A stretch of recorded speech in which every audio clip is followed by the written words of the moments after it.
प्रधानमंत्री नरेंद्र मोदी की आज 73वीं जयंती है। इस मौके पर बिहार प्रदेश कार्यालय में पूरे धूमधाम से तैयारी की गई। आपको बता दें कि आज कई योजनाओं का शुभारंभ करेंगे प्रधानमंत्री।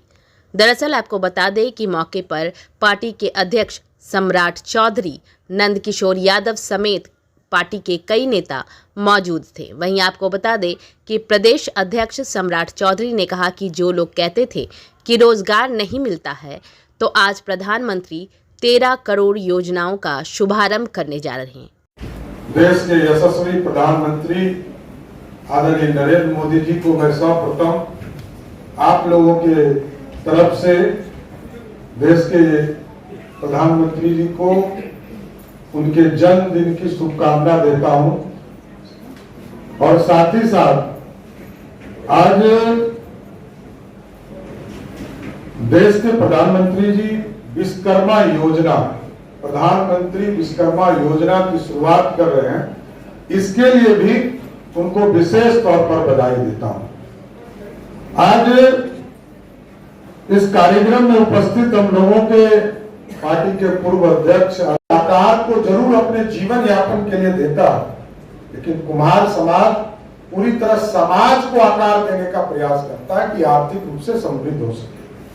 उसी तरह मूर्तिकार है, पत्थर तोड़ने वाला है और मोची और धोबी समाज, ये दो ऐसे वर्ग हैं कि जो काम तो उनके पास दूसरे के सफाई करने का है। चाहे वो मोची समाज हो, जूते की सफाई करके उसको चमकाने का काम करता है, और धोबी समाज दूसरे के कपड़ों को, दूसरे के गंदगी को साफ करता है। मेरे जीवन में तो यही मानना है कि जो दूसरे के जीवन की गंदगी को साफ करे वो ईश्वर के प्रतीक है। तो साथियों, इन तमाम चीजों को आज देश के यशस्वी प्रधानमंत्री जी भारत को श्रेष्ठ बनाना चाहते हैं। और भारत श्रेष्ठ कब हो, कैसे होगा? जब सभी के हाथों में काम होगा। सरकारी नौकरी कुछ लोगों को मिल सकती है, क्योंकि इस देश में 130 करोड़ देशवासी हैं और बिहार में 14 करोड़ बिहारवासी हैं। सभी को काम सरकारी स्तर पर नहीं मिल सकता, लेकिन स्टार्टअप इंडिया के माध्यम से एक शुरुआत किया गया कि भारत श्रेष्ठ हो। और भारत श्रेष्ठ तब होगा जिस तरह अभी देश के यशस्वी प्रधानमंत्री जी जब आए थे 2014 में, तो भारत 11वें स्थान पर था साथियों आर्थिक तौर पर, और आज भारत 5वें स्थान पर है। उस अंग्रेज को हराकर 5वें स्थान पर आया जिसने 2 साल तक हम पे गुलामी हमसे कटवाने का। इसलिए हमको सोचना है कि भारत कैसा बनेगा, भारत श्रेष्ठ कैसे होगा। क्योंकि प्रधानमंत्री जी स्वयं चाय बेचने वाले परिवार से आए, स्वयं चाय बेचने का काम किए, उस गरीब के सबसे नीचे तबके से आकर वो सारी परेशानी को समझते हैं। हमको अपने जीवन में बदलाव लाना पड़ेगा कि ये भारत किसी और का नहीं है, हमारा है। हमारे लिए काम करना।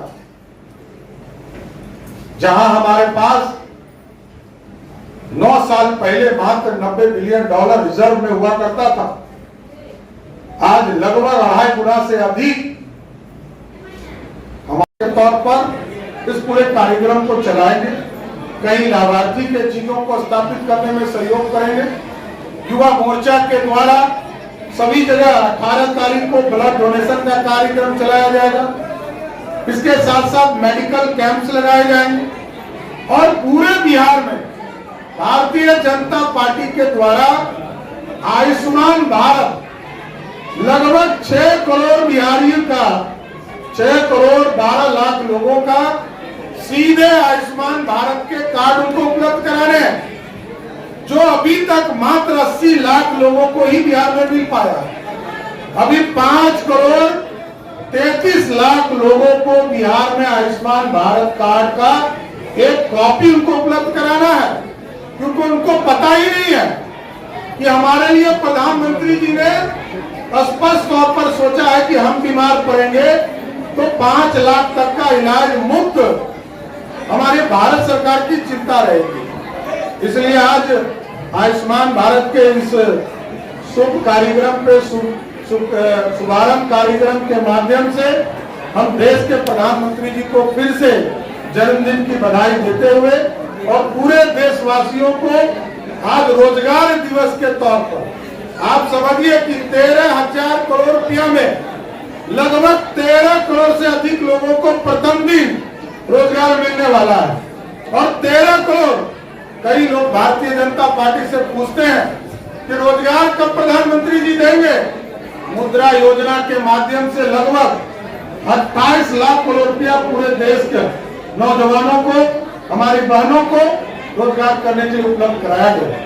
उसी तरह इस बार पूरे देश में, क्योंकि 1 लाख रुपया ही इस बार का जो मानक तय किया गया कि 1 लाख रुपया उपलब्ध कराया जाएगा और 13,000 करोड़ रुपया इसमें राशि उपलब्ध कराई गई है, जिसमें बैंक आगे के दिनों में और सहयोग करने का काम करेगा।